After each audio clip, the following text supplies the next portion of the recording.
figura elegida por Víctor Flores Olea es una figura que representa perfectamente esto que acabamos de decir.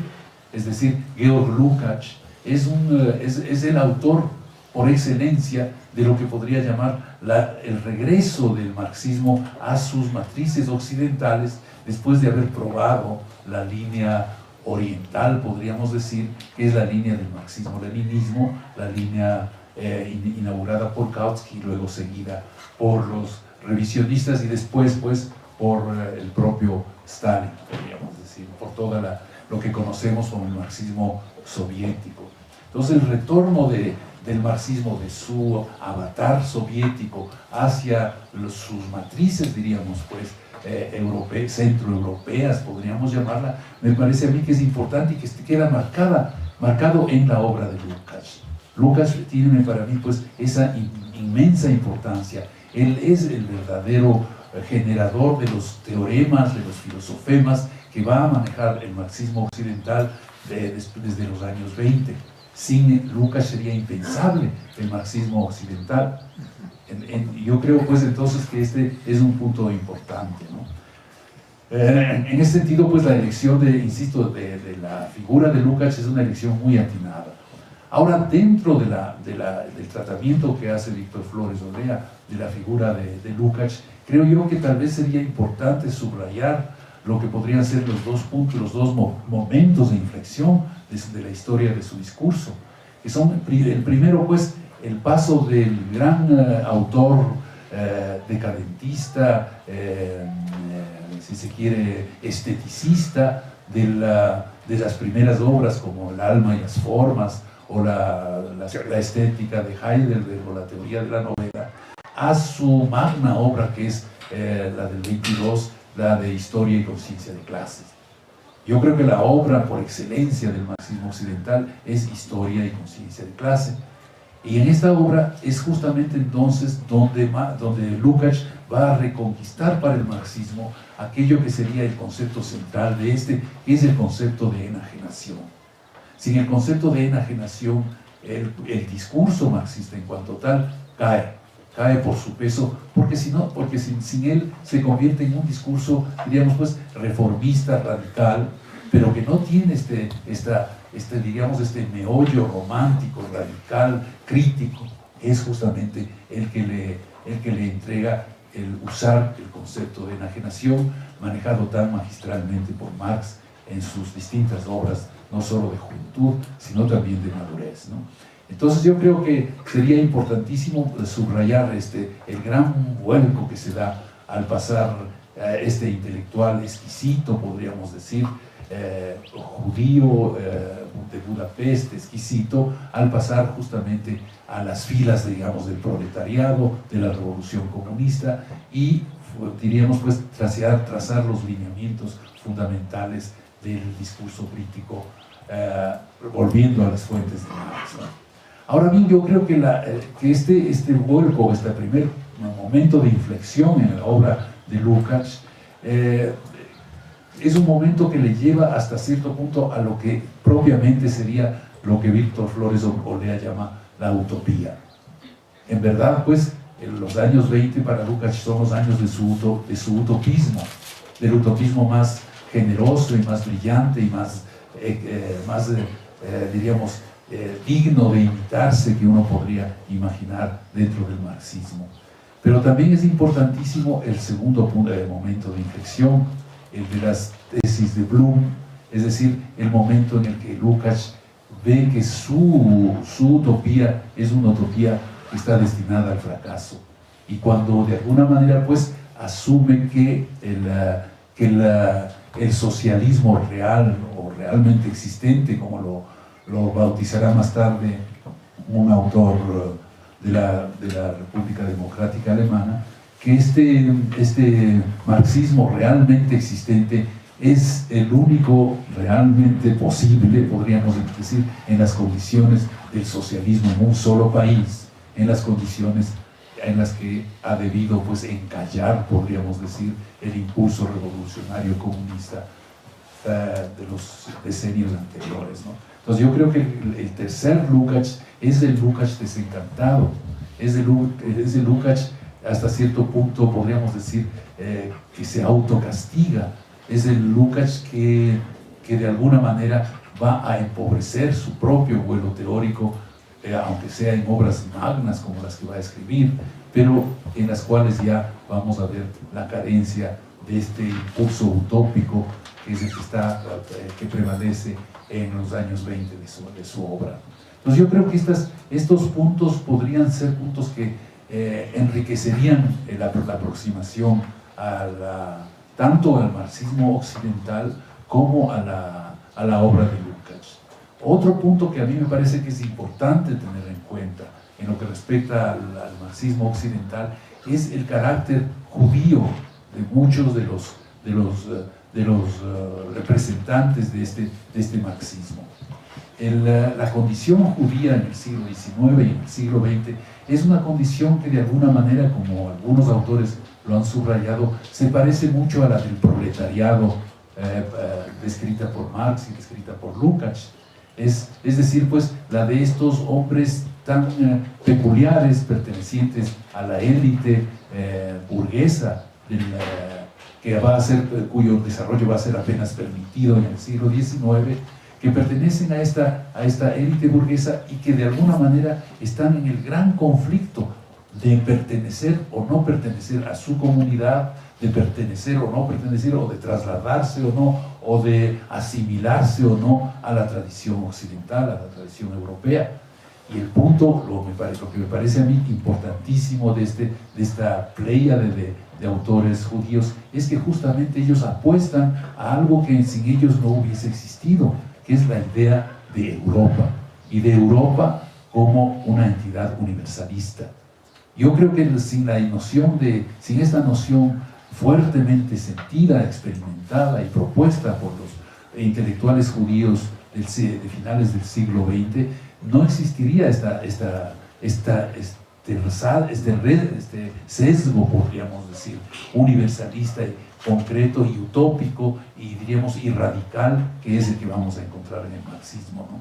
Es decir, la presencia del propio Marx nos está indicando ya que este conflicto propio de la intelectualidad judía es un conflicto que va a integrarse en la construcción misma del discurso crítico de Marx y por lo tanto del marxismo, ¿no? Entonces yo creo que cuando hablamos de marxismo occidental hablamos también de este conflicto tan productivo, tan generador de problemáticas y de soluciones y de sugerencias y de vuelos imaginativos, que es el que se da en la condición de estos judíos que se integran a Occidente, pero que no quieren integrarse a la realidad nacionalista de Europa, sino que para poder integrarse en ella se inventan esta entidad universal que sería Europa, y Europa como adelanto de la sociedad universal completa, ¿no?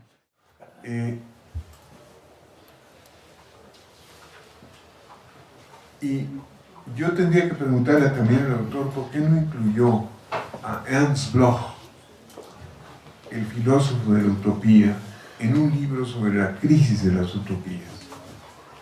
El Principio de Esperanza, la obra excepcional de Ernst Bloch, fue escrito entre 1938 y 1947 durante el exilio de Bloch en los Estados Unidos de América y luego fue reelaborado tras su retorno a Alemania. Constituye el Principio de Esperanza sin discusión uno de los mayores legados filosóficos del siglo XX. Bloch parte de la consideración de que la utopía es algo consustancial al ser humano y lleva a cabo un apasionado recorrido por sus diferentes manifestaciones hasta el punto que la obra ha podido ser calificada de una auténtica enciclopedia de las utopías. Esta obra torrencial, escrita en el estilo radical del autor, que hunde sus raíces en el romanticismo del cual hablaba como Bolívar Echeverría, como un signo y una definición, y en el expresionismo también alemanes, se encuentran ideas fundamentales para entender el arte, la sociedad, la política y la religión. Bloch reflexiona sobre la dimensión utópica del ser humano en relación con la filosofía marxista, pero el alcance de su indagación va mucho más allá de cualquier ortodoxia ideológica para convertirse en una honda investigación sobre los aspectos esenciales de la frágil existencia humana. De modo más que sorpresivo, en su intento de conservar de la crítica de las ideologías la tradición de lo criticado, Bloch se limita a descifrar los mitos, las religiones, la literatura y la música. Sobre todo, habla de la necesidad de la utopía, que como veo es uno de los últimos capítulos del libro.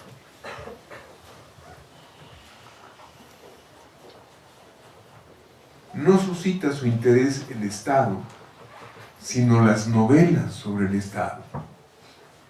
No suscita su interés las figuras, las normas jurídicas sancionadas, sino las teorías de la justicia. Las figuras y las normas jurídicas sancionadas se convierten en una teoría de la justicia, en una teoría de la justicia utópica. Es obvio, las ideas ofrecen su excedente utópico sobre la ideología a un precio más elevado, cuanto más vastamente están mediadas sus relaciones con los conflictos sociales y políticos.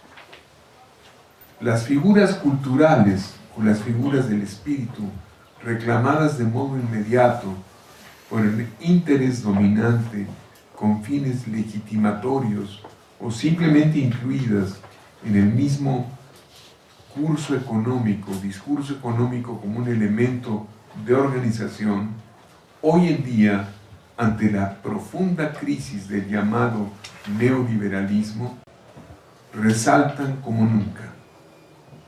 Esas figuras parecen perder, en la medida en que se vuelven instrumentos, la fuerza de su trascendencia. De la exaltación utópica solo queda aquí la falsa conciencia del absoluto, una separación de la praxis que entrega las ideas a traición y tanto más ciegamente a los intereses y las mantiene presas como pura ideología. En el peldaño más bajo de la escala de las ideologías, en el fetichismo de la mercancía, la enajenación del elemento teórico frente al práctico caracteriza, por así decirlo, tan solo la enajenación de la praxis respecto de sí misma, el autoengaño del fundamento terrenal. La ideología se torna aquí, ella misma, práctica, mientras que su pretensión ideal se evapora casi por completo en la idea de intercambio de equivalentes. La persecución de Ernst Bloch de la utopía no solo se limita en general a la esfera que Hegel reserva al espíritu absoluto, sino también en el interior de esa esfera. Bloch se detiene ante expresiones de la conciencia moderna, en particular las más recientes expresiones del arte, la literatura y la música, que tienen que parecerle particularmente estériles, puesto que el entonces llamado arte experimental recogía en la obra la crítica a sí misma. Bloch, como Hegel, aún queda detenido en la estética clasista y su concepto central de lo simbólico. Walter Benjamin, otro judío, para seguir con el linaje que Bolívar propuso, opuso en los años 30 la concepción de un concepto de la alegoría que en la virtuosa manipulación de Teodor Adorno, a pesar de haber sido alcanzado en el arte barroco, se acredita de una forma irrepetible en el arte contemporáneo. En ninguna parte Georg Lukács falló y se vio más flojo que al juzgar la obra de Samuel Beckett. En ninguna parte Lukács, en ese libro que se tradujo como El asalto a la razón, pero cuyo título original era La destrucción de la razón, se vio más débil que a la hora en que abordó a los literatos contemporáneos, a los escritores contemporáneos. En primer lugar, al interior de los diferentes modos de pensar el marxismo, pero también buscando impulsar tejidos múltiples de alianzas sociales que puedan desarrollar un contrapoder anticapitalista. Es un efecto circular el que rige el diseño del libro, la elaboración del libro, porque no solo esta es la propuesta, sino que además, en efecto, el principio se asume a la hora de producir el libro. De tal manera que este ciclo es eso, invitar a que se discuta el texto antes de que esté concluido, es asumir ya el principio que se quiere impulsar. Gestionemos el tejido de alianzas, dejemos de estar atomizados. Esto que tantas derrotas nos ha costado en el pasado, ahora que vivimos un tiempo de tantos riesgos, pero a la vez de tantas oportunidades, ahora que estamos en un momento histórico así, es fundamental que el marxismo dé un ejemplo de tejido de alianzas. Y en ese sentido es que el libro resulta fresco, vitalizador, pero además el modo en que está armado el ciclo. Es una invitación a que la pluralidad sea asumida como un principio de organización, de un contrapoder anticapitalista. Esto es sumamente importante. En ese sentido me da mucho gusto que Víctor Fuero Soler me haya invitado a participar en este ciclo. Y por supuesto me parece que un texto así como La crisis de las utopías, por principio va a contrapelo de este desencanto antiutópico que rigió la cultura política de fin del siglo XX y de principio del siglo XXI. Omnia sub luna caduca, todo bajo la luna es caduco. Perfectamente este podría haber sido el apotegma que definiera a la cultura política postmodernista, que cuestionando a Hegel como un mito de la modernidad, porque insistía en el reino de la razón, pero allí estuvo Auschwitz para mostrar que más bien llegamos a la irracionalidad y el horror, cuestionando a Keynes, que insistió en la economía de bienestar, pero allí estuvieron las crisis interminablemente repetidas para mostrar que no se llegaba con el capitalismo a una economía de bienestar, cuestionando a Hegel y cuestionando a Keynes, la cultura política postmoderna, con Lyotard pasó a echar por la borda también el proyecto del reino de la libertad, identificando sin más el socialismo real del siglo pasado con el proyecto de Marx. El reino de la libertad no podía más que ser el proyecto de una serpiente que se muerde la cola para hacer que el horror se reconfigure y se metamorfosee sin jamás poderse trascender.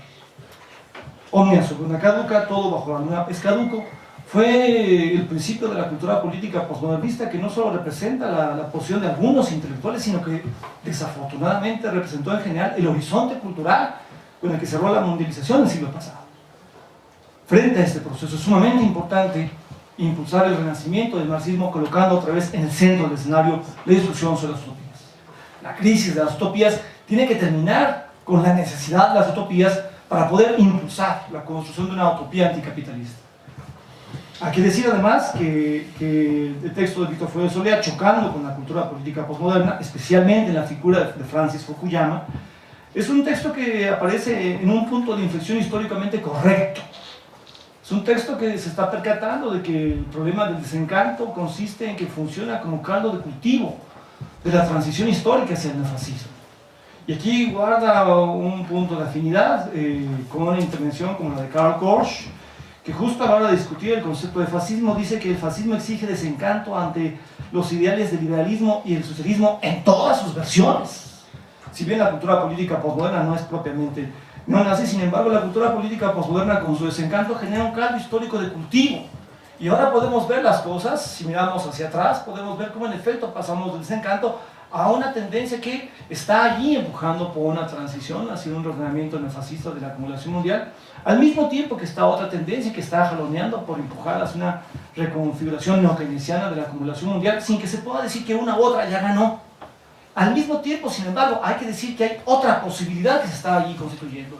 El siglo XXI empieza a vivir un escenario similar al que fue en 1848 para Europa Occidental, pero ahora a nivel mundial.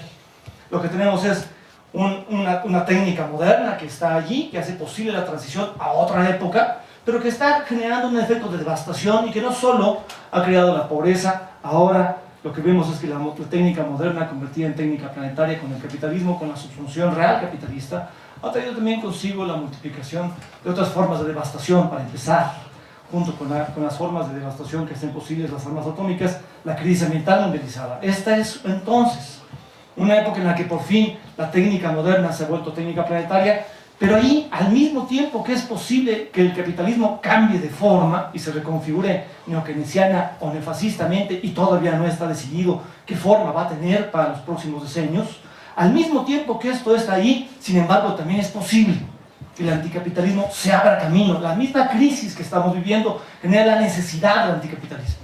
Por eso estamos viendo renacer esta hambre, esta necesidad de repensar al marxismo. Y es aquí donde el texto de Víctor Flores Soler me parece que se coloca en un punto de inflexión históricamente correcto. En este momento, rediscutir el marxismo para revitalizar la utopía del reino de la libertad es fundamental, es decisivo. Hay que revertir el desencanto postmoderno, hay que revertir la tendencia que empuja por una transición neonazi, y hay que empujar por la construcción de un mundo efectivamente nuevo. Hay que volver a soñar despierto. Y no soñar creyendo que la esperanza va a llegar quedándose sentado, sino efectivamente, como el marxismo siempre insistió, impulsar la esperanza con base en la praxis. Es en este contexto donde resulta muy interesante que un texto como el de Víctor Flores Soler empiece con la discusión sobre Lukács y sobre Gramsci, y también con Mandel, me parece, porque quiere decir esto, que se toma posición a contrapelo del marxismo oficial del siglo pasado. Este marxismo que tuvo sus dos figuras en el marxismo socialdemócrata y el marxismo soviético, y que en verdad con esas figuras el marxismo funcionó como bien lo definió Sartre, como un saber que no sabe nada. Es muy curioso el modo en que, pese a su formal polaridad, sin embargo, esencialmente coinciden. El marxismo socialdemócrata decía que las crisis capitalistas podían ser efectivamente rebasadas. El planteamiento de Bernstein y Hilferding era que había un ordenamiento espontáneo del capitalismo que con el monopolio apuntaba a convertirse automáticamente en una economía planificada, y que lo que hacía falta era impulsar el desarrollo del monopolio para empujar la transición al socialismo. Al final, en el texto de Hilferding, El capital financiero, la conclusión era esta: empujemos el imperialismo y demos directo al socialismo. Esta era la formulación que teníamos como desenlace estratégico del planteamiento de Hilferding, donde se tiene la imagen de un capitalismo armónico, en equilibrio, sin crisis. El marxismo soviético, en cambio, insistió en lo inverso, en que estábamos en una crisis general del capitalismo y que el derrumbe era inelutable. Pero esta formal polaridad entre el marxismo socialdemócrata y el marxismo soviético, en el fondo coincidían. Son diferentes versiones que niegan el ejercicio de la soberanía política social. Son diferentes versiones que lo que hacen valer es la enajenación como principio de funcionamiento de la modernidad capitalista. Es contra esto que el marxismo del siglo XXI, para renacer, tiene que beber de las mejores lecciones del marxismo clásico del siglo pasado. Y el marxismo clásico del siglo pasado tuvo como su principio fundamental para empujar la esperanza justo la defensa del concepto de praxis, el proyecto de la autogestión, el ejercicio de la soberanía, consejismo, soberanía política, control obrero, autogestión. Eran diferentes nombres para hablar de esto.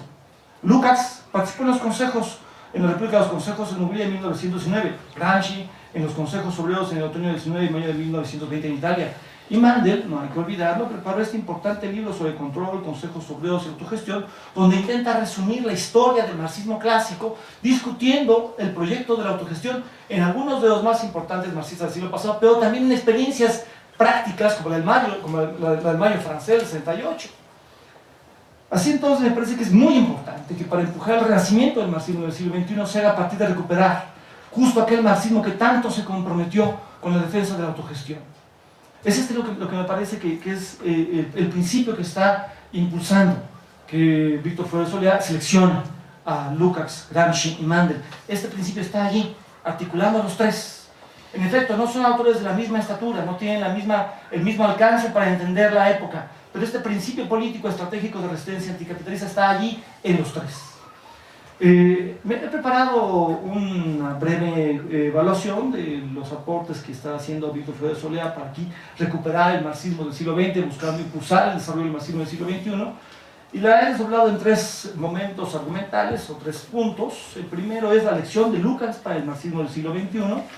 El segundo es Gramsci o la filosofía de la praxis contra el marxismo soviético. Y el tercero es Mandel, 2 puntos, como pregunta: ¿capitalismo decadente sinónimo de capitalismo en decadencia? Al escuchar a nuestros amigos que están aquí presentes, se me reafirmó como nunca, pues la certeza fue una buena idea esta de reunirnos a discutir un libro en proceso, en obra, y no ya finalizado. Yo creo que para la elaboración final de este primer capítulo, las intervenciones de hoy han sido realmente extraordinariamente valiosas y ricas, y yo las utilizaré de una manera plena. Yo voy a explicar, por supuesto, al inicio del libro, cómo el libro es también el producto de un conjunto de discusiones universitarios, de un diálogo universitario, aunque por supuesto yo seré el responsable de su forma, de su redacción final.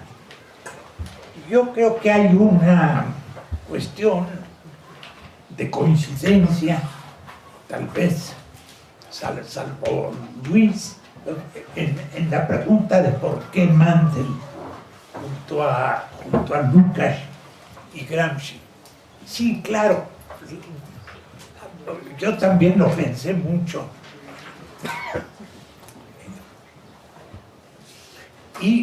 Pero me di cuenta que de todos modos tenía un grado de arbitrariedad la decisión, cualquiera que fuera. Sin embargo, en el marxismo occidental, y ya habiendo sido más obvio para mí que Lukács y Gramsci estaban en la elección representativa, me di cuenta, es decir, cada uno significó una perspectiva distinta de la revolución en el siglo XX. Y Mandel yo creo que representa otra perspectiva de la revolución en el siglo XXI, mucho más cercana al trotskismo que a otras posiciones que obviamente han sido fundamentales en el marxismo revolucionario del siglo XX. Creo que había aquí una beta específica a desarrollar y a explotar. Yo diré también que en el capítulo sobre la crítica al marxismo realmente existente, pues el enfoque del trotskismo sigue siendo lúcido en muchos aspectos, naturalmente completado extraordinariamente y ya, digamos, en detalles históricos y materiales nuevos, desconocidos antes, después de que se abrieron los archivos sobre todo de la KGB en Moscú, después de la caída del muro de Berlín. Pero digamos, esa tradición crítica al marxismo autoritario, dictatorial, incluso a la dictadura sangrienta que estableció Stalin, no hay duda que tiene una beta trotskista también, porque fue su oposición política, pero además por la agudeza también y el conocimiento de primera mano de la evolución socialista en el stalinismo en la Unión Soviética. Yo creo que, bueno, esta es alguna explicación completa tal vez por lo que dice Luis, en el sentido de que Mandel significa, bueno, el subrayar la decadencia del capitalismo, que tiene implicaciones también importantes para una apreciación de la historia del capitalismo y del desarrollo social en el siglo XX, y además poniendo de relieve la necesidad del rescate, digamos, de un marxismo en sus valores originales, que fue también uno de los puntos que subrayó Luis. Yo he recogido con un enorme interés las observaciones tan finas, tan profundas de Bolívar Echeverría, de José María Pérez Gay, también, y procuraré completar, ampliar, precisar, subrayar los aspectos que ellos han ya expuesto y hecho notar aquí. Yo tengo notas que van a ser imprescindibles para esta tarea de revisión, pero sin embargo que se ha grabado la mesa redonda, lo cual por supuesto es un complemento y un auxilio, si es el caso, de primera mano para completar las observaciones que se han hecho. Empezamos pues con un arranque, yo diría, muy feliz de este ensayo de seminario previo que debemos continuar en los siguientes días. Abrimos pues las preguntas. Quiero yo en mi libro en general es esta pluralidad, es esta participación extraordinariamente integrada y confluente de distintas instancias e iniciativas, pero siempre con el fin de lograr un mundo más equilibrado, más libre, más democrático y desde luego con una distribución de la riqueza que sea mucho mejor que la actual, que es ya insoportable por los extremos de pobreza y de riqueza que presenciamos todos los días. Yo quiero preguntarles a nuestros amigos si ellos quieren intervenir en ocasión de algunas de estas preguntas. Bueno, pues entonces agradecemos la presencia de todos ustedes. Y ojalá ya no sea